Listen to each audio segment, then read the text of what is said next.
ক্ৰমান্বয়ে ধ্বংসৰ গৰাহলৈ গৈছে আহোম যুগৰ কীৰ্তিচিহ্ন। কাণ হাৰ নাই ৰজাঘৰীয়াৰ, কাণ হাৰ নাই পুৰাতত্ত্ব বিভাগৰ। হাবি জংঘলে আৱৰিছে ডিব্ৰুগড় জিলাৰ খোৱাঙত থকা চুহুংমুং দিহিঙীয়া ৰজাৰ মৈদাম। সংৰক্ষণৰ কোনো ব্যৱস্থা লোৱা নাই পুৰাতত্ত্ব বিভাগে। মৈদাম পৰিদৰ্শন কৰি উদ্বেগ প্ৰকাশ সচেতন ৰাইজৰ। ৰাজ্যৰ বিভিন্ন স্থানত থকা ৰজা মহাৰাজাসকলৰ মৈদামসমূহৰ অধিকাংশই পুৰাতত্ত্ব বিভাগৰ অমনোযোগিতাৰ বাবে ধ্বংসৰ দিশলৈ গতি কৰিছে। তেনে এক দৃশ্যই পৰিস্ফুট হৈছে ডিব্ৰুগড় জিলাৰ খোৱাঙত। খোৱাং বাহনী পথাৰৰ ঐতিহাসিক বৰফুকান আলিৰ কাষতে থকা চুহুংমুং দিহিঙীয়া ৰজাৰ মৈদাম সম্প্ৰতি হাবি জংঘলেৰে আৱৰি ধৰিছে। চুহুংমুং দিহিঙীয়া ৰজা আহোমৰ এজন মহান ৰজা। তেওঁৰ ৰাজত্বকালত আহোম ৰাজ্যৰ বহুজাতিক ৰাষ্ট্ৰ প্ৰণালী স্থাপন হৈছিল। চুহুংমুং দিহিঙীয়া ৰজাৰ শাসনকাল আছিল 1497 পৰা 1539 খ্ৰীষ্টাব্দলৈ। চুহুংমুং দিহিঙীয়া ৰজাৰ মৈদামৰ কাষতে তেখেতৰ আত্মীয় আন এটি মৈদাম।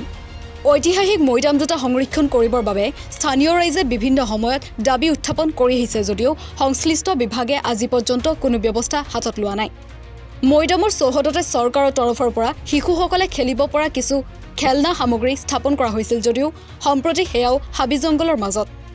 বিজেপিৰ ৰাজ্যিক সমিতিৰ সদস্য ৰঞ্জিত বৰুৱা, খোৱাং মহাবিদ্যালয় বুৰঞ্জী বিভাগৰ অধ্যাপিকা ডক্টৰ সাজমিনা আক্তাৰ, বিশিষ্ট সাংস্কৃতিক কৰ্মী হেম গগৈৰ লগতে আন কেইবাজনো বিশিষ্ট ব্যক্তিয়ে স্থানীয় ৰাইজৰ সৈতে মৈদাম পৰিদৰ্শন কৰি মৈদাম পৰিদৰ্শন দেখি গভীৰ উদ্বেগ প্ৰকাশ কৰে।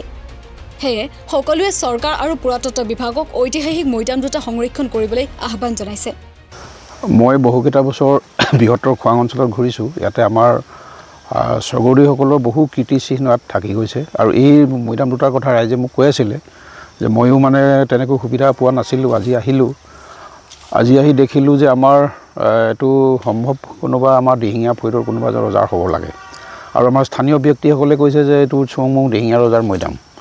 আমাৰ আহোমৰ ৰজাবিলাক সাধাৰণতে টিংখুঙীয়া ফৈদ, দিহিঙীয়া ফৈদ এনেকৈ সেইবিলাক ফৈদৰ পৰা আহিছিলে। বিভিন্ন সময়ত তেখেতসকলে আমাৰ ৰাজতন্ত্ৰ চলাই গৈছিল আৰু আহি আজি ভাল আৰু বেয়া মই দুয়োটাই অনুভৱ হৈছে। মোৰ এটা পুৰণি কীৰ্তিচিহ্নলৈ আহি মোৰ মনটো ভাল লাগিছে, কিন্তু আহি পিনি এটা পৰিৱেশ মই যেনেদৰে থাকিব লাগিছিলে, আমাৰ পুৰণি সংৰক্ষণবিলাক যেনেদৰে হ'ব লাগিছিলে তেনেকৈ মই হোৱা নাই বুলি ভাবিছোঁ।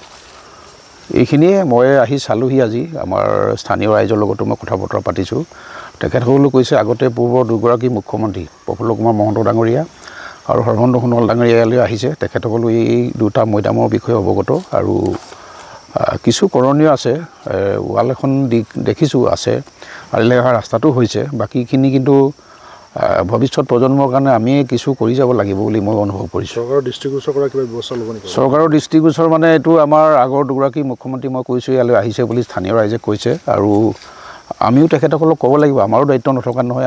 আমি এজন দলৰে হওক বা এজন নাগৰিক হিচাপে আমাৰো দায়িত্ব আছে তেখেতসকলক ক'বলৈ। মই বিশেষকৈ সৰ্বানন্দ সোণোৱাল ডাঙৰীয়াকো আমাৰ স্থানীয় সংসদ মই তেখেতকো অৱগত কৰিম। তেখেতে নিজেও আহিছে বুলি কৈছে আৰু বৰ্তমান কি পৰিস্থিতি হৈ আছে মই তেখেতকো অৱগত কৰিম কথাটো।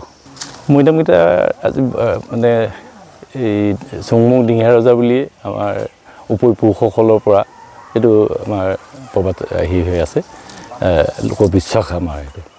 আৰু লীলা গগৈ বুৰঞ্জী পৰশা নগৰ এই কিতাপখনত তাতো লিখা আছে যে বৰফুকন আলিৰ দাঁতিতেই চুহুংমুং দিহিঙীয়া ৰজাৰ মৈদাম ক্ষেত্ৰ আছে বুলি তাত উল্লেখ আছে। গতিকে আমি এইখিনি সংৰক্ষণ কৰাত ৰাইজে আমি অগ্ৰণী ভূমিকা লোৱা হৈছিল, কিন্তু এতিয়া বৰ্তমান এই চৰকাৰৰ ফালৰ পৰা কিবা এটা আমি আশা কৰোঁ, কিন্তু খুব মানে এলাগি কৰি থোৱা হৈছে এই মৈদাম দুটি। আমি খুব দুখ লাগে, ৰাইজেও দুখ প্ৰকাশ কৰে। ৰাইজৰ আমাৰ এইডোখৰ আৰ্থিকভাৱে ইমান সবল নহয় যে আমি ইয়াত মানে জিলিকাই পেলাব পাৰিম। গতিকে আমাৰতো এখন চৰকাৰ চলিত চৰকাৰ থাকেই, প্ৰতিবাৰতে থাকে। গতিকে তেখেতলোকক আমি অনুৰোধ জনাম যে আমাৰ এই মৈদাম ক্ষেত্ৰখন অইনবোৰ যেনেকৈ ঐতিহাসিক যিবিলাক মৈদামেই হওক, দৌল দেৱালয়েই হওক, হয়নে বাৰু, ধুনীয়া কৰি পেলাইছে। তাৰমানে পৰ্যটনথলী হিচাপে নিৰ্মাণ কৰিছে। গতিকে এইখনো তেনেকুৱা হোৱাটো আমি বিচাৰোঁ। পুৰাতত্ত্ব বিভাগৰ লোক কেতিয়াবা আহিছেনে? পুৰাতত্ত্ব লোক সেই বহুত আগতে আহিছিল বাৰু, আহিছিল বুলি আমি শুনিছোঁ। তেওঁলোকে চাই আৰু যায়, তেনেকুৱা গুৰুত্ব নিদিয়ে আচলতে। এইটো গুৰুত্বটো দিব বুলি আমি বৰ্তমান চৰকাৰখনলৈ আমি হেৰি কৰিছোঁ, অনুৰোধ জনাইছোঁ। ৰজাদিনীয়া ঐতিহ্যসমূহ সংৰক্ষণ কৰি যাতে পৰ্যটন ক্ষেত্ৰৰ বিকাশ সাধন কৰে তাকে কামনা কৰে সকলোৱে। মৰাণৰ পৰা গৌতম মোহনৰ প্ৰতিবেদন নৰ্থ ইষ্ট নাও।